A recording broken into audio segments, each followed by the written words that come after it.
Okay, this video is for anyone who has a 2012 Hyundai Elantra and is considering replacing the starter motor. I watched some other videos.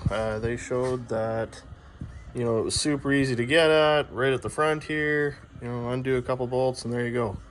On this motor, that is not the case.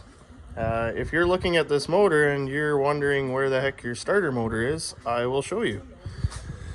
So, bear with me here. If you're a bigger guy like myself, you are going to really enjoy this job. Because the starter motor, I'm not sure if you can see it, is actually way up in there. Let's see, right where that hole is. There are two bolts. They were 14 mil socket to remove, and there's a 12 mil socket nut that you have to undo for your battery cable, and then there's one connector on the top, and the bolts go in from the back side into the starter motor, and they are a real joy to get to.